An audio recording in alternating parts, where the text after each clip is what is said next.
How's everybody doing this morning? It's 5:30 a.m. and we're back at the House of Havoc, the Crib of Chaos, with part 3 of Cowards Amongst the Pale. Let's jump right into it with both feet. When we last checked everything out, we had Sharvis and his dad entering the cave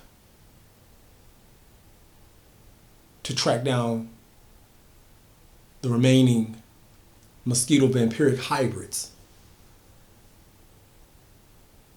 He's teaching his son the ropes on how to hunt and track. And so as they get closer to the entrance of the cave, and he's still talking to Sharvis, and Big Shar is just giving him all the information that he can give him so he can, help him survive this ordeal. And Big Shar tells him he thinks there's at least 2 smaller ones to 3 smaller ones in there, and the one alpha that's there, that remains. And the big one's going to be a challenge. So he tells his son, as they're about to enter, he said, make sure that you can see before you can't see. That you learn lessons before life teaches you. And you stand before the fall. He said, now, it may take you a little bit to understand that and comprehend that, but when you figure that out, you have arrived, young man. And as soon as his dad, Big Shar, says that, a freak bolt of lightning hits a tree right at the opening of the cave. Scares Sharvis to no end. Big Shar doesn't flinch. And that dead tree is engulfed in flames. And Big Shar says, let's go. They enter the cave, cautiously and slowly, speaking to each other low, whispering, practically whispering, so as not to alert the mosquito vampiric hybrids. They actually know that Big Shar and Sharvis are coming in. So they can see them better than they can see them.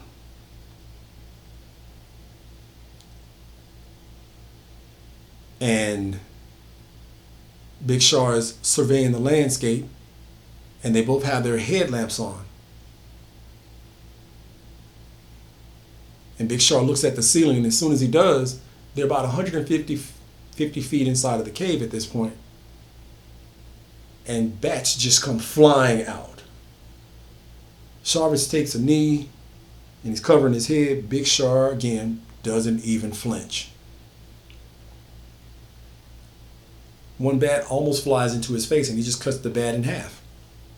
Simple swipe, cuts it in half. And as the bats fly out the back of the cave, Big Shar helps his son up and says, yeah, you got to be prepared for everything. You get your nerves of steel sooner or later. And he asks his dad, how are you so calm under these circumstances? He said, years of practice, and my dad is a good, strong teacher. And he says, let's go further. We got to go further. Sorry. Got to go further in. But proceed with caution, as they always do when you're out on the hunt. They go forward. Big Shar starts using hand signals. But before he starts getting into it too in depth, he tells his son, there's 2 of them here. And they're on the high walls. And one is on the ceiling, pretty high up. So I want you to aim for the one on the ceiling. I'm going to give you hand signals, you just follow. So Big Shar turns off his headlamp and he tells Sharvis to keep his on, but pointed towards the ground. Big Shar moves a little ahead, a little further of his son. And then he turns his headlamp on so his son can see the hand movements. So he tells him to look, he points at his eyes and he points at his ears. And then he shines his light directly above them and you could see it. Mouth dripping with blood. Very, very aggressive. You can start hearing the screeching and the moaning. And as soon as he does, Big Shar says, now. Sharvis takes aim with the arrow, his bow and arrow, and he snipes it right through the head. It drops to the ground. The second one comes at him with such speed, catches him off guard, and he takes a swipe. Sharvis tries to block with his bow, and it snaps the bow in half. Big Shar, with a left-handed swipe with his machete that is plated with silver, cuts the thing's head right off, beheads it instantly. Clean cut, clean kill. The allergic reaction takes over from the silver. The body slowly turns to ash and then poof, as it burns. It turns to ash. Sharvis says, Dad, how are you so calm under these circumstances? These things are nasty. Son, just calm down. You get the hang of it. I won't fail you. I'm going to teach you. I'm not going to let anything happen to you while you're here. He said, but what I'm going to do, I'm going to go down further. I'm going to go down further into the cave, but I need you to stand your ground. I'm going to lure the big one out. And you can hear the big one moaning in the distance.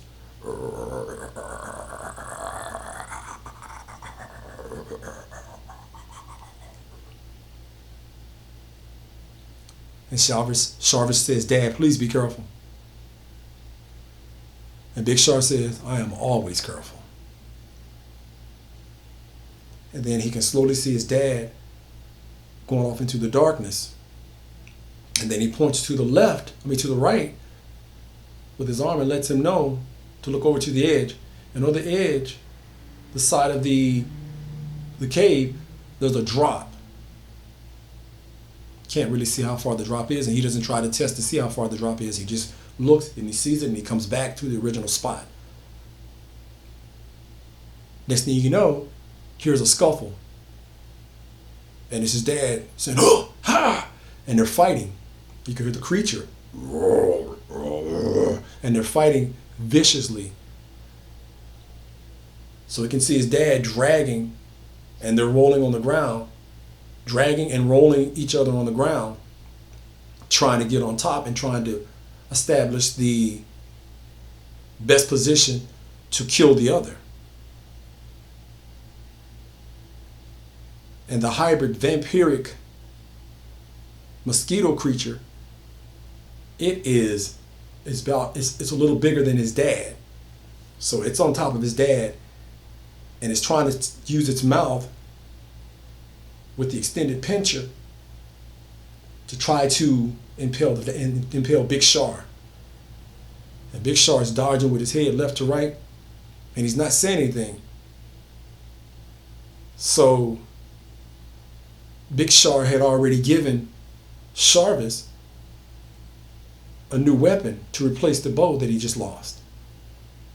And it's a crossbow handgun with multiple arrows. And Sharvis knows how to use it because he knows how to use a gun, so it's no different than using a gun.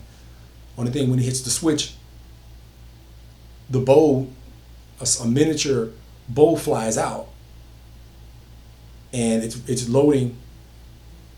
It's already preloaded for him to shoot with. So he can see the thing trying to get the best of his dad, and he shoots it several times, sprays it several times across the body, top of the head, and across the chest. It jumps back and it bellows in pain. And Big Shar says, this is the advantage that Big Shar looked for. Big Shar takes his machete, slices off one of the arms, kicks the thing back. The thing charges forward. Big Shar cuts across the chest, and he slashes the inside of the left thigh and the inside of the right thigh. The thing starts bleeding profusely from the cuts in its body. It staggers towards the edge where the pit is, the drop-off is. And Big Shar stabs it through the chest. And now you can see the effect starting to take place, and he kicks it over the edge. The allergic reaction effect as Big Shar watches it fall. Down, down, it's screaming all the way down. All the way down. And all of a sudden you see the reaction. There's a flame lit and it's quickly extinguished. So we know that that creature has been killed. Big Shar tells his son, "Did you see that? There's a lot of this out here." And he dusts himself off and he dusts his son off. He says, "That's a good shot you took. You're learning the lessons." So he puts his hand on his son's shoulder and they walk out. And he says, "Son, I want to let you know, there's a lot. These things are cowards amongst the pale. See, their skin is extremely pale. They can't stand sunlight. Again, that's how you know they're vampiric in nature. And that's how we've assessed what they are. But you did good. Now remember, there are other things in life that are trying to kill you and trying to harm you. And they're not always going to be these things. You got them in human form as well. So just be aware of that. Be mindful of that. There's a lot more of this where that came from." And Shar says, "Okay, Dad, I'm learning." And Big Shar has been putting down really powerful explosives. And he takes and throws an ultraviolet just in case there is some residual or some scragglers as far as the hybrid mosquito vampires are. He throws it down. He throws like 3 or 4 down, and they illuminate the entire cave as far back as they can see, because it starts to get narrower further back with all the skeletons and bones of animals and some people, some human remains. And then they run out the entrance of the cave. Big Shar ignites the explosives. The entire cave comes down, sealing off whatever could possibly be trying to use that as a nesting ground, or whatever's still remaining inside. Who knows? But he tells his son, "You did a great job back there. I'm proud of you. You did good for your first trip out. Let me know when you want to do this again, okay? Because this is the family business, and we got to help stem the tide. We have to do our part. Know what you're fighting for. Always have something in your life worth fighting for, son. Make sure it's a righteous cause. Make sure it benefits the people. And you're going to be just fine in this life." And Sharva says, "Yeah, Dad, let me get my nerve back. But I'll be ready to go back on a hunt with you the next time you go out. I think." Big Shar kind of laughs. He puts his hand on his son's shoulder, slaps him across the neck, give him that little neck massage thing, and they look at the opening, they look at the rest of the boulders settle in front of the cave, and they walk off back to the vehicle and they look up at the night sky. And that's where our story ends. Remember, you guys like, comment, share, and subscribe. What I'm doing is, this is my hobby, and it helps me relieve stress just as much as the storytelling could relieve stress for you. So you have something to look forward to weekly from my channel. I have published work already out on Amazon, Nook, Kindle, Barnes & Noble, Ingram, and several other outlets. So I already have published work out. I'm trying to get the rest of the two. I'm trying to get my next 2 books out right now. Just got those bad boys copyrighted as well. This is copyrighted 2020. Again, trying to give you guys something to look forward to and help you during these times of stress, and hope you guys are enjoying whatever comfort you can have at this point in time. If you want to donate to my Cash App, it is $outrage95. thanks for anything in advance and ahead of time. Really appreciate all the support, and I thank you guys for listening. And again, this has been L.A. Kendrick from the House of Havoc, the Crib of Chaos.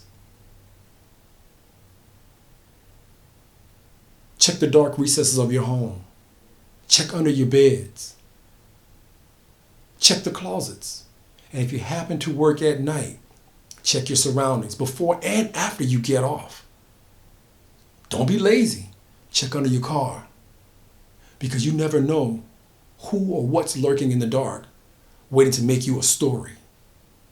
And this has been L.A. Kendrick, bringing you the horror heavy.